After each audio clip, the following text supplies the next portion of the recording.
Hi everyone, my name is Justin Hibbard and welcome to Poetry, the Foundation for Creative Writing. Let me give you kind of a little background as to why I teach this course, why I'm passionate about poetry. Some time ago I remember someone saying to me, hey Justin, you're a really good writer. In fact, someone said to me the other day, hey, I wrote a blog, and they read it and they were like, man, you're a really good writer. And I remember thinking back and asking the question, why is it that I'm a really good writer? And I'm not trying to say this to toot my horn. I really wanted to know, like, when you read two articles, two blogs, two essays, two emails even, what makes one good and the other one not so good? And what I found was that I love poetry. And I found that the techniques that I used in my prose, in my regular writing, even in things like emails, I used specific elements that you see all throughout poetry. So I was like, that's it. Poetry is sort of the secret to good writing. Growing up as a kid, I loved to write poetry, especially I think in middle school and high school, I really got kind of into it. And at first they were like so elementary. I mean, you go back and I read some of the poems that I wrote if I can find them, and I'm like, oh, what was I thinking? But what I was doing was starting to exercise certain skills. And then when I got older and got really into Renaissance poetry, I love things like meter and rhythm and rhyme, and I was developing my skills by writing Shakespearean style sonnets, right?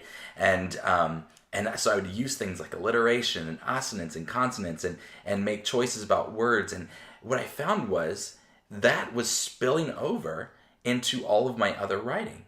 So that's what we're going to do. We're going to hone our writing, become better writers by building on specific skills that we see throughout poetry. And we're going to look at a lot of genres of poems and look at the techniques that accomplished authors use in their poetry to bring ideas and imagery and just words to life like it's an art.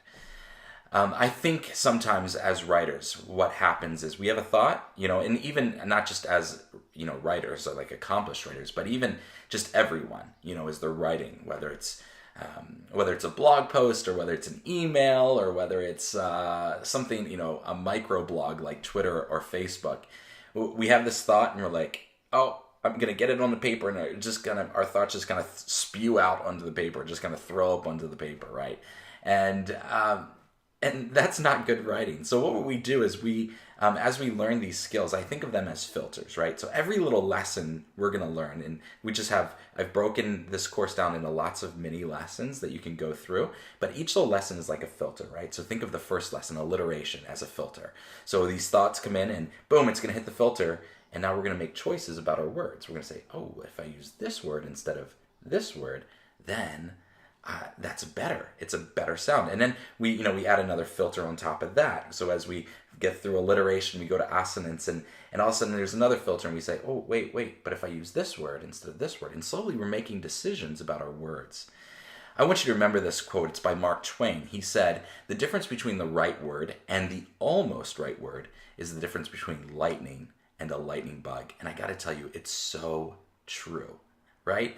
You can take a word that just evokes emotion and power and meaning, and it's so beautiful, and boom, it's memorable, or just kind of flutters, I think about that when I think about even some of the some presidential speeches, right?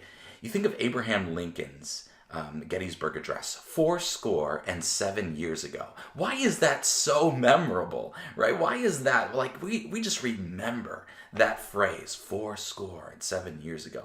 I mean, when's the last time a president's given a speech and you're like, yes, that's going to forever sink into our memory? 77 years ago. You know what that is? That is iambic pentameter. He wrote in a meter, and we remember that phrase. I mean, certainly the weight of the history behind it makes it memorable, but 77 years ago. It's as much poetic as it is a presidential speech. So that's what we're doing. We're making choices about our words because we want our words to be lightning, not just this fluttering, aimless lightning bug. So I want to thank you for joining me in this journey to become better writers. Let me just kind of give you a little bit of background, a little bit of understanding about how this course is going to flow. This is a course for beginners. So if you're like, I'm just a child, just want to do some writing, that's cool. You're going to learn some skills, and I've got some little assignments that are geared more for children. But you go through this course and you're going to be a better writer, whether you're 6 years old or whether you are 65 years old. It doesn't matter. Whether you are a beginner, an intermediate, an advanced writer, this is about you honing in on your skills. And we're just using elements of good writing and bringing it in and building on those skills. So you're going to go through that. In fact, I'm going to go through this because I could always use more help in my writing. But the other thing to remember is this is a course that goes at your own pace. There are no due dates here. But I would highly suggest that you make it a discipline to go through 2 or 3 lessons a week. I mean, the lessons are pretty short. It's like a 5 to 10 minute video where we talk about a poem or 2 poems. I break it down. I show you a specific technique that is used in that poem, and then you are going to work on that technique in your writing.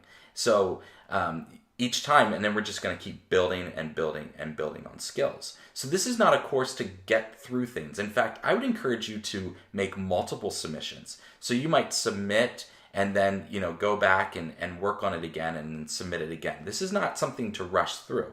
So the way the course is structured is I've set up these mini lessons. We go through them. You have to go through them in sequential order. The next one doesn't open unless you submit the assignment for the previous one.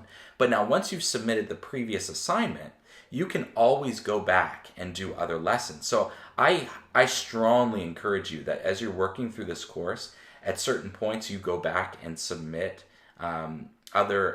make multiple submissions to a previous assignment, because you're going to find that as you're writing, you're just becoming a better writer. So, you do that lesson alliteration, and you do the best that you can, and then you're moving down, you get to the point where you're doing meter, and you've been putting alliteration in throughout the rest of the course. So you've become great at alliteration.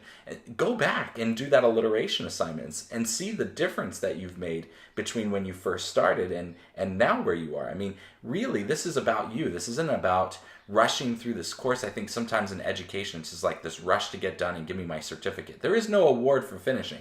This is about you honing in on specific skills. So take your time, redo those assignments, and really focus in on honing in these skills. I think you will do awesome. You will develop your writing skills, and we'll work on this together. This is not. This is for everyone. Whether you're a child or whether you're an adult, whether you're a beginner writer or an accomplished writer, we're working through this together to become a better community of writers and creative writers, and taking what we're learning in poetry and bring it to the rest of our writing. So I look forward to joining you on this journey. Thank you again so much for joining me in this journey called Poetry Foundation for Creative Writing. Thank you again, and I look forward to working